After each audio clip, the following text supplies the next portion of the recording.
బెల్లంతో వండింది పాయసమే, పంచదారతో వండింది పాయసమే. ఒకటి తెల్లగా ఉంది, ఒకటి నల్లగా ఉంది. రెండిటి రుచి తీపి. అది తెలుసుకున్న నాడు రంగు కోసం పాకులాడవు, పక్క పాత్ర కోసం వెంపర్లాడవు. నాలో కనపడనిది ఏది సీతమ్మలో కనపడి నువ్వు చచ్చిపోయావురా, నీ విర్రి కామానికి ఏం చేశావో తెలుసా రావణ అని అడిగింది.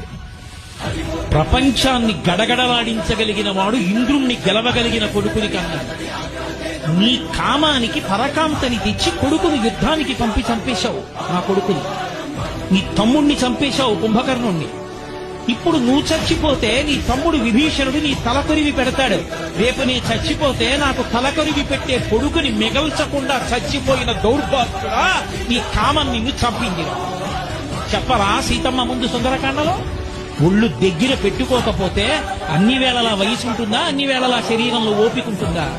ఎంత తేలికగా ఓపిక ఉంటుందో అంత తేలికగా ఓపిక.